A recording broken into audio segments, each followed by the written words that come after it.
এই যে এক এই যে হ্যাঁ এক নায়িকা এই জায়গায় রান্না করছে, আর এই জায়গায় নায়িকা মঞ্চের ভিতরে এখন বসে আছি। সবাই হচ্ছে মানে রাত্রি জেগেছে তো, তাই ক্লান্ত মনে হচ্ছে। তো হুট করে আমি ঢুকে গেলাম, মানে ইনাদের হচ্ছে মানে রুমে ঢুকে গেলাম, শোয়ার রুমে। তো ওই জায়গায় রান্না হচ্ছে, এদিকে একজন দাদা বসে আছেন, সবাই শুয়ে আছেন। এই যে রোশনি অপেরা। আচ্ছা, তো ভয়ও লাগছে, কারণ হুট করে ঢুকে গেলাম তো মানে শোয়ার রুমে। তো জানি না, হয়তো যদি ভুল ত্রুটি হয় তো দাদা একটু ক্ষমা করে দিয়েন, কারণ ইনাদের হচ্ছে পরিশ্রম তো, মানে যেহেতু রাত জেগেছে, তো তার জন্য মানে দাদার কাছ থেকে আমি ক্ষমা চেয়ে নিচ্ছি। হুট করে ঢুকে গেলাম মানে না জিজ্ঞেস করে। তো ইনারা হচ্ছে বাড়ি কোথায়? আমাদের পার্টির মূল মালিকের বাড়ি হচ্ছে কর্দম। লোক মোটামুটি হচ্ছে, তবে লসে রান করছে। লসে? আচ্ছা আচ্ছা। তো দাদা বলছে যে মেলায় এসে নাকি লজে রান হচ্ছে। তো এটা তো আমাদের করার কিছু নেই। হ্যাঁ, আমাদের করার কিছু নেই, কারণ জনগণ যদি ভালো না বাসে বা যদি না আসে তো আমরা কিছু করতে পারবো না, তাই না? তো সবাইকে একটু দেখিয়ে দিই। সবাই হচ্ছে মানে রুমে সবাই মানে এখন বর্তমানে হচ্ছে আমরা খাওয়া দাওয়া করে সব ঘুমাচ্ছি, বিশ্রাম নিচ্ছে। এটা রোশনি অপেরা। আমরা প্রোগ্রাম টোগ্রাম করি, থাকছি, চালু হবে।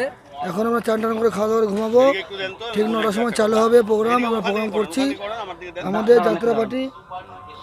যাত্রাপার্টি রোশনি অপেরা, কলকাতা থেকে চেন মুর্শিদাবাদ, বীরভূম এবং এই বালুঘাট থানার মধ্যে আমরা যাত্রা করে এসব আমাদের সংসার জীবন চলছে। পিছনে দিদি, এই যে কিছু বলবেন?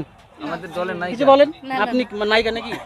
তো এই যে দিদি হচ্ছে এই দলের মানে যে গান পার্টির হচ্ছে মানে নায়িকা। কিছু বলেন, দু এক কথা বলেন আমার দর্শককে।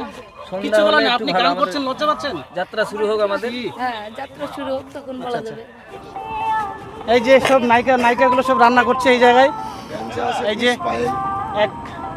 এই যে হ্যাঁ এক নায়িকা এই জায়গায় রান্না করছে, আর এই জায়গায় নায়িকা হচ্ছে লজ্জা পাচ্ছে। হ্যাঁ, গান করছে আর লজ্জা পাচ্ছে। এই যে সব রান্না হচ্ছে, আমি রান্না কিচেনে চলে আসলাম এই জায়গায়। হ্যাঁ, রান্না হচ্ছে এই যে। তো দিদি কিছু বলছে? এই যে আলু কাটছি, মানে সকালে রান্না হয়েছে, এখন রান্না হচ্ছে। খাওয়া দাওয়া করে আবার একটু ঘুমাবো, ঘুমায় রাত্রে আবার গান টান করবো। তো হচ্ছে সবাই মিলে এই জায়গায় সহযোগিতা করছে রান্নার মধ্যে। তো আমি রান্নার কিচেন চলে আসলাম, মনে কিছু করবেন না। হ্যাঁ, কারণ আমি ছুটি না ঠিক আছে বলার জন্য আপনাকে অসংখ্য ধন্যবাদ। হ্যাঁ, ও আচ্ছা আচ্ছা। তো এই একটু মঞ্চটা একটু দেখিয়ে দিব আপনাদের। তো আমি এখন মঞ্চে চলে আসলাম। এই যে আমার ক্যামেরা একটু দেখুন,